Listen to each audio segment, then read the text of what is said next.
Pripyat, northern Ukraine.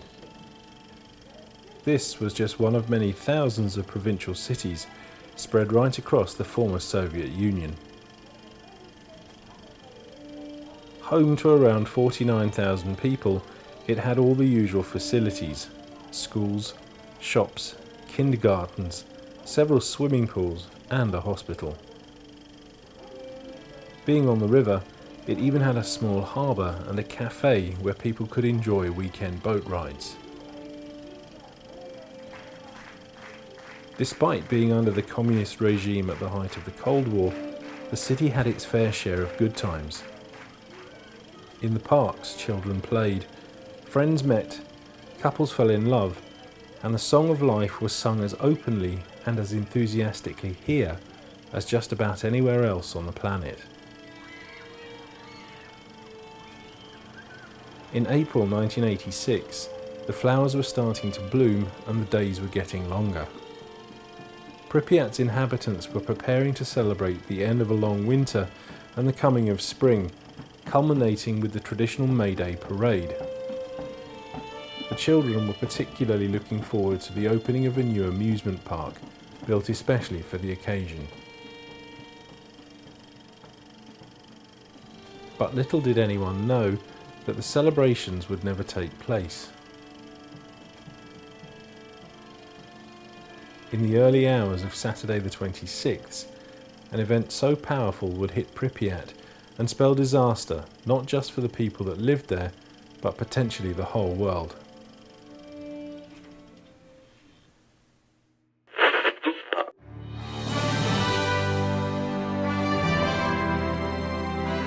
Добрый вечер, товарищи. We were recently stricken by a disaster, the Chernobyl nuclear power accident. It deeply affected the Soviet people and disturbed world opinion. The power of the reactor suddenly increased. There was a considerable discharge of steam, and the subsequent reaction led to the formation of hydrogen, its explosion, and the destruction of the reactor, and the accompanying radioactive discharge. От Совета министров СССР. An official announcement from the Council of Ministers. There has been an accident at the Chernobyl atomic power station. One of the atomic reactors was damaged. The consequences of the accident are being taken care of. Help is being given to the victims of the accident. A government commission has been set up. Less than 2 kilometers from Pripyat was the Vladimir Lenin nuclear power plant, but the world would quickly come to know it by its unofficial name, taken from the nearby town of Chernobyl. That morning, a series of events were set in motion, which resulted in a huge explosion inside reactor number 4, releasing a cloud of radiation that would contaminate the entire area and beyond. At the time, it was the worst nuclear accident the world had ever known, and countries as far away as the UK would feel the effects.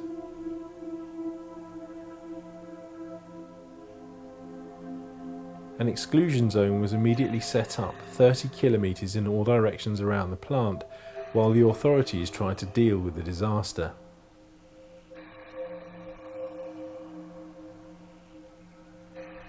On the 28th of April, 2 days after the explosion, the Soviet military ordered the evacuation of Pripyat.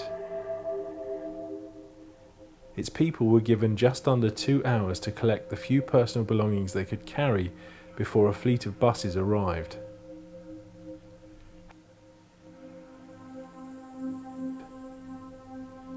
Hastily, almost 50,000 men, women and children were herded on board and driven away. According to reports, the mood inside the buses was calm and quiet. The message was that they would return to their homes in 3 days. 25 этажей? Ну да, там где я живу. Давление на 25-м намного ниже. Давление? Да, и оно, воздух как бы подсасывается вот так вот постоянно. Типа как...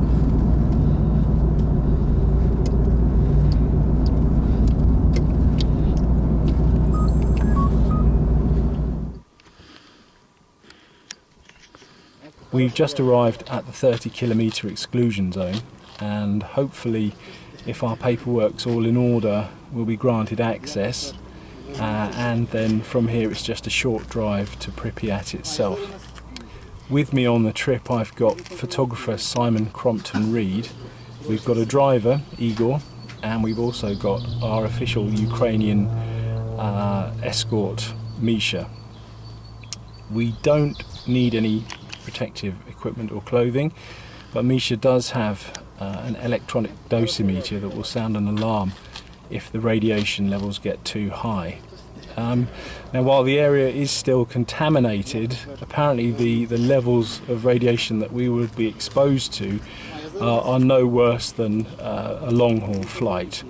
I had a look at the dosimeter and it's giving a reading of 0.13 microsieverts, which if I was to do that in any built-up area, take a reading, it would be probably between 0.13 and 0.15 microsieverts. So apparently we're quite safe.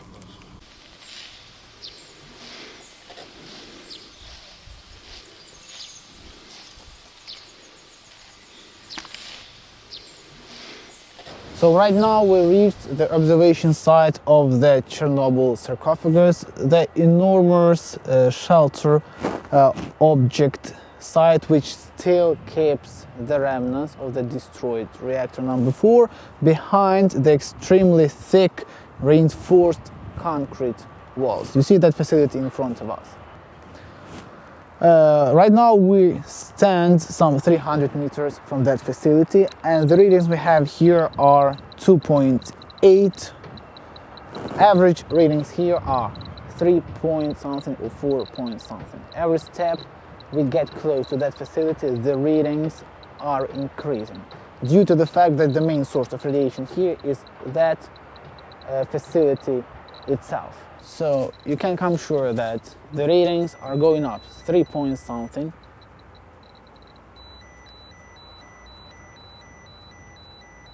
The specific feature of this facility, of this place, is that facility. That's the main source of radiation. This area is absolutely clean because this soil, this road, they were built in a few years after the accident, after new soil was brought here and the asphalt was laid. If I put this device just behind me like this, so you will see that the readings are going down. They drop down 3 point something, 2.9, 2.8, 2.7. The same will happen if I put this device behind this monument. So the readings will drop down till 1 point something. This device shows and catches the gamma rays that are spreading, but the gamma rays are strong enough to pass through these rocks, through these monuments. As a result, you see that the readings are 1 point something. If we take a device that measures the beta rays that are spreading around here, behind this monument, that device will show you totally zero background, because beta rays, they are not strong enough even to pass through this rock, through this monument. Reactor number 4 itself was covered in a hastily constructed outer concrete sarcophagus, which was designed to last 30 years. This is now approaching the end of its life, and this new shield will replace it.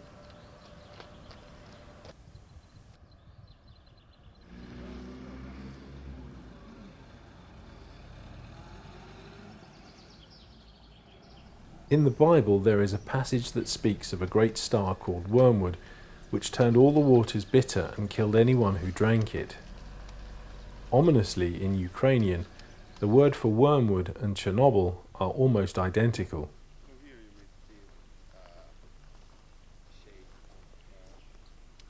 Each of these signs at the Wormwood Monument represents a town or village that no longer exists. In the days after the accident, the authorities evacuated the people and simply bulldozed the wooden houses into the ground. Only a few houses still stand close to Chernobyl town. Further out, only a village kindergarten remains. So right now we roam around the Kopachi village area, one of those villages where wooden houses were knocked down and buried underground by means of bulldozers and military vehicles. If we go inside the facility, the radiation background and the readings are totally safe due to the fact that this facility is a brick made. So these brick made walls, they stop the rays, they dampen the rays that are spreading around here. So right now the readings are 0.3 and it drops down to 0.2.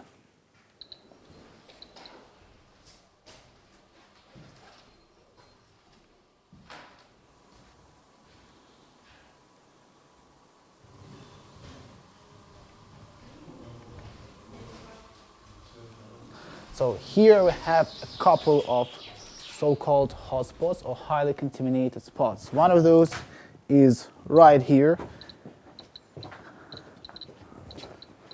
You can see that the range of radiation will change and will increase really fast. Right now we have the ratings 1.5 microsieverts of radiation, and here we have, that's around 12, 14 point something. It is a result of the radioactive dust rained down from the top of this kindergarten facility. Between Chernobyl town and Pripyat, there is a small monument to the firefighters who were first on the scene. Unaware of the radioactivity and the threat it posed, they did their best to put out the flames. In less than half an hour, they were exposed to lethal doses of radiation and died a few days later.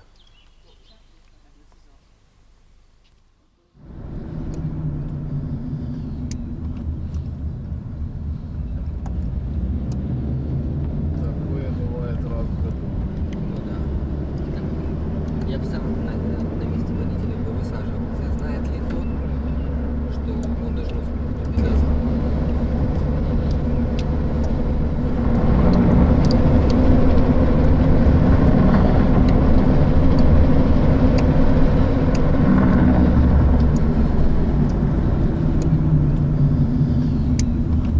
They armed.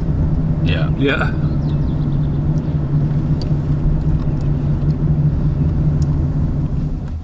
We've just arrived at the Pripyat checkpoint, and Misha's currently outside just having a word with the guard, but I can't see any problems getting into Pripyat town. Officially, we're not allowed inside any of the buildings. The reason for this is that they're starting to crumble and they're rather unsafe, but hopefully we'll be getting in and having a good look round.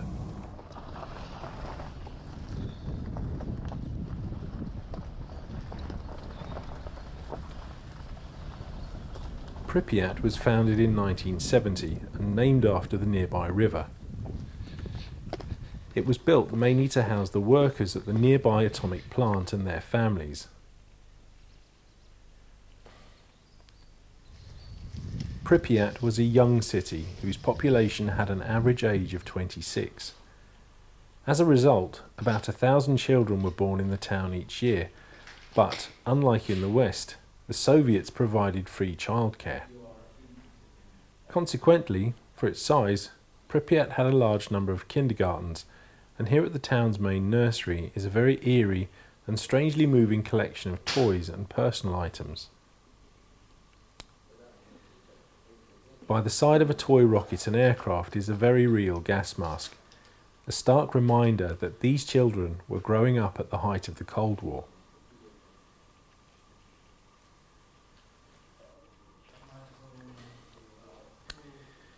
Perhaps one of the most poignant items are these plasticine animals. Made by children in 1986, some still even have their fingerprints in them.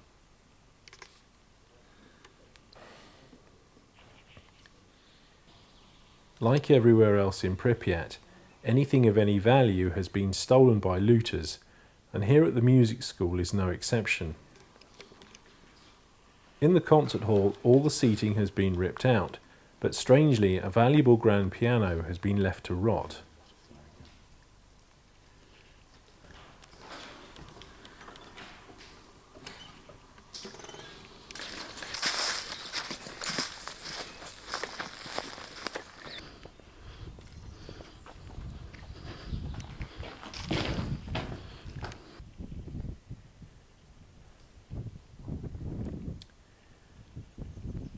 At the top of an old apartment block, an old Soviet neon sign looks out over the town.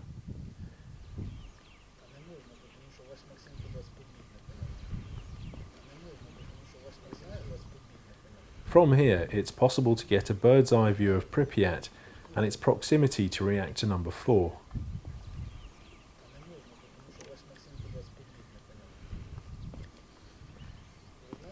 Very close to the tower block is a chilling reminder of why the insides of buildings are officially off limits.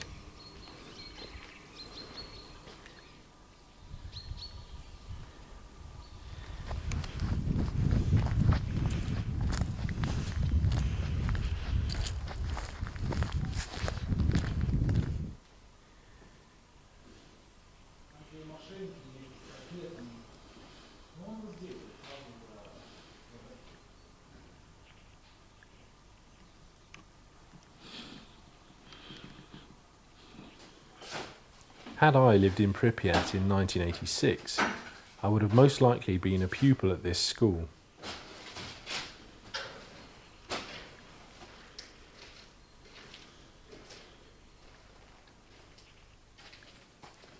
Walking around, I get an idea of how different education was under the Soviets, yet at the same time, it feels strangely familiar with all the usual classroom decorations.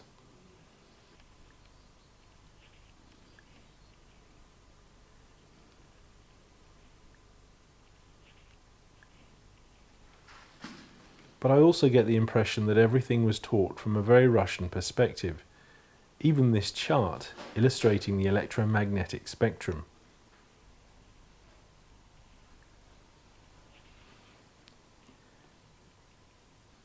For the children at this school, the threat of a gas attack from the west was very real, and nowhere is this more apparent than here in the canteen.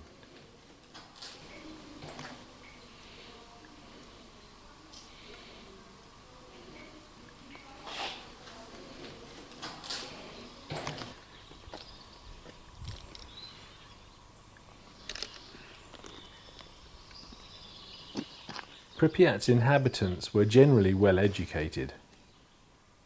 By our Western terms, we would probably have considered them middle class.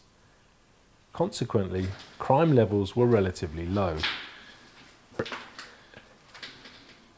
However, like any large town, it did have its problems. Most of the arrests were in fact alcohol related, drunkenness, making illegal vodka, or drink driving. These abandoned vehicles behind the police station were all used at the time of the disaster during the clear-up. Considered too contaminated to return to active service, yet not so contaminated to be buried underground, they've been ransacked for parts and left to rust.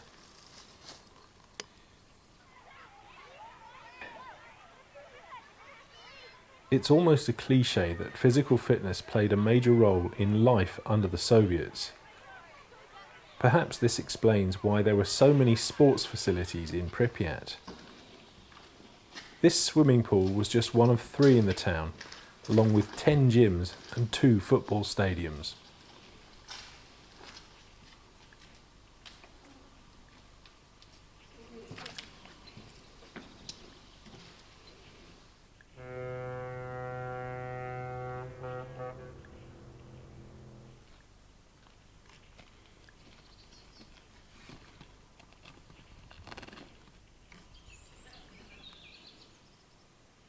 It's strange to think that here at the Harbour Cafe, people once relaxed and enjoyed coffee with their friends.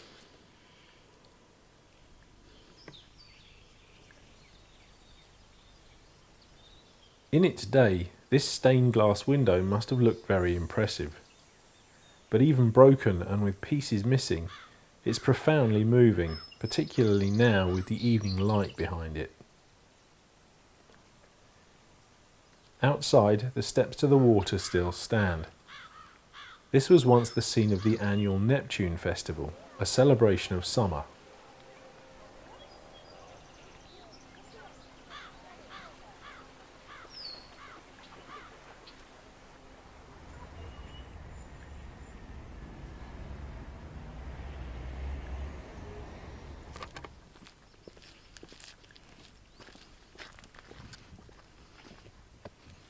Pripyat's main hotel and palace of culture form a square that was once the town's main hub and the location for many of its celebrations and festivals.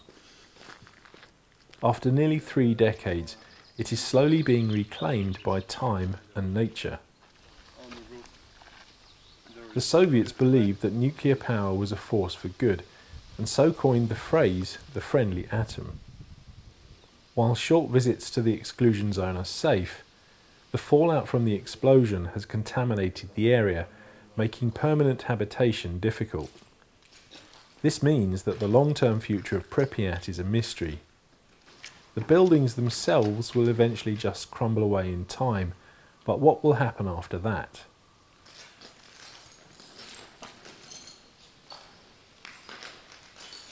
Inside the Palace of Culture, virtually nothing is left except broken glass under our feet.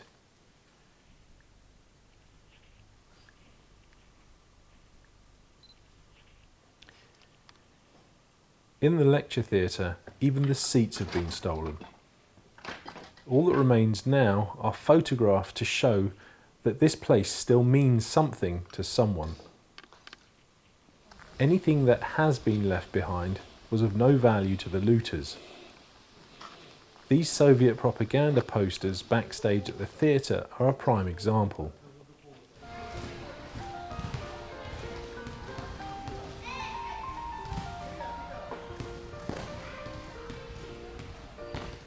Bizarrely, it's not too hard to imagine this sports hall before the evacuation.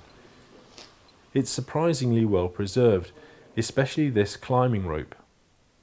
It's as if the people using it had only left a few moments ago.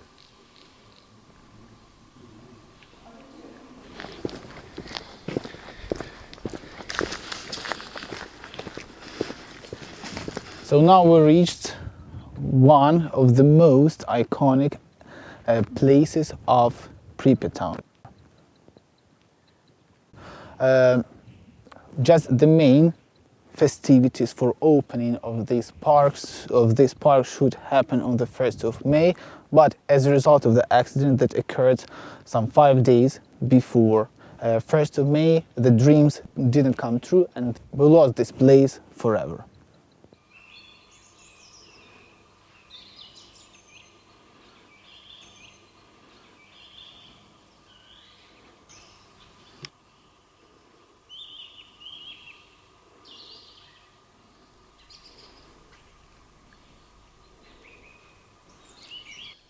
The Soviets were great believers in social Darwinism, the survival of the fittest society, and here at the hospital, this philosophy was put into practice.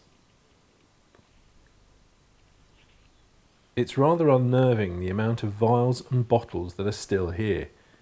One can only guess at what drugs these still contain.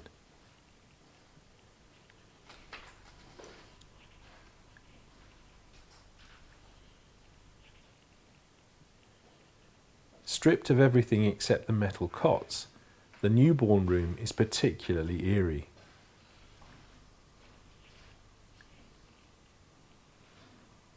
Intensely personal documents lay everywhere. It's strange to think that the people listed in these logs are probably still alive and living a normal life somewhere.